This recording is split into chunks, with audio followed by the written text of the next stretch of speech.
రాష్ట్రంలో కొత్తగా ఎంపికైన పోలీస్ కానిస్టేబుళ్లకు శాంతి భద్రతల పరిరక్షణతో పాటు ఆధునిక నేరాలను అరికట్టడంలో పూర్తిస్థాయి నైపుణ్యం కల్పించేందుకు పోలీస్ శాఖ నడుం బిగించింది. రాష్ట్ర డీజీపీ హరీష్ కుమార్ గుప్తా ఆదేశాల మేరకు శిక్షణలోని 5,800 మంది కానిస్టేబుళ్లను వివిధ రంగాల్లో నిష్ణాతులుగా తీర్చిదిద్దేందుకు institute of chartered accountants of ఇండియాతో పోలీస్ శాఖ కీలక అవగాహన ఒప్పందం చేసుకుంది. 21 శిక్షణా కేంద్రాల్లో ఉన్న కానిస్టేబుళ్లకు వర్చువల్ విధానంలో ఐసీఏఐ నిపుణులు శిక్షణ ఇస్తారు. ప్రధానంగా ఆర్థిక నేరాల మూలాలు, సాక్ష్యాధారాల సేకరణ, దర్యాప్తు పద్ధతులు, ఫోరెన్సిక్ ఆడిట్ వంటి అంశాలపై అవగాహన కల్పిస్తారు.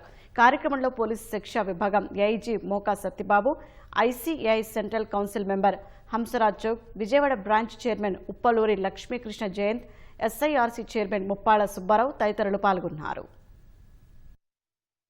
రాష్ట్రంలో రిక్రూట్ అయ్యి ట్రైనింగ్ అవుతున్నటువంటి 5,800 మంది కానిస్టేబుల్స్కు వివిధ రంగాలలో వారికి పూర్తిస్థాయి ట్రైనింగ్ ఇవ్వడం కోసం ఎంఓయూలు కుదుర్చుకోవడం జరుగుతుంది. Institute of chartered accountants of India తోటి ఎకనామిక్ అఫెన్సెస్ మీద ఒక ఎంఓయూను కుదుర్చుకోవడం జరిగింది.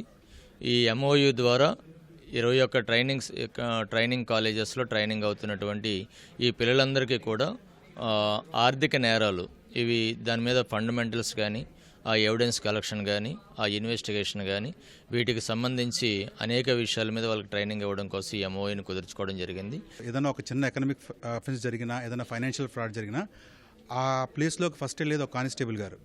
సో ఒక మినిమం నాలెడ్జ్తో ఆయన వెళ్తే గ్యారంటీగా కేసు డీల్ చేయడం అనేది చక్కగా జరుగుతుందనే ఒక తలంపుతో పోలీస్ డిపార్ట్మెంట్ ఈ కానిస్టేబుల్స్ ఎవరైతే రిక్రూట్ అయ్యి ట్రైనింగ్ అవుతున్నారో వాళ్ళకి ఈ ఫైనాన్షియల్ ఫ్రాడ్ డిటెక్షన్ మీద, ఫోరెన్సిక్ ఆడిట్ మీద, ఇట్లాంటి మీద ఒక బేస్ లెవెల్ మొత్తం నిష్ణాతులు అవసరం లేదండి. ఒక బేసిక్ ట్రైనింగ్ కనుక ఇస్తే వాళ్ళు ఏదైతే ఈ పరిశోధనలకు వెళ్తున్నారో దాంట్లో డెఫినెట్గా ఈ ట్రైనింగ్ వాళ్ళకు ఉపయోగపడుతుందనే ఉద్దేశంతో దీనివల్ల ఈ 5,800 మంది కానిస్టేబుల్కి ఇక్కడ మాకు విజయవాడలో టీచింగ్ ఎక్స్పీరియన్స్ ఉన్న చార్టెడ్ అకౌంటెంట్స్ని మేము డిప్లాయ్ చేయడం జరుగుతుంది. ఇంకా నుంచి డౌన్ ది లైన్ మనకి ఈ స్కెడ్యూల్ ప్రకారం ట్రైనింగ్ జరిగి 1-2 నెలల్లో ఈ ట్రైనింగ్ ముగుస్తుందండి. ఫస్ట్ ఆఫ్ ఇట్స్ కైండ్ అండి. ఇలాంటి ఎంఓయూ బ్రాంచ్ లెవెల్లో ఎప్పుడూ జరగలేదు. అది విజయవాడ బ్రాంచ్కి పైగా నేను చైర్మన్గా ఇక్కడ ఛార్జ్ తీసుకున్న తర్వాత ఇలాంటి ఈవెంట్ అవ్వటం అనేది నాకు చాలా ఆనందకరంగా ఉంది.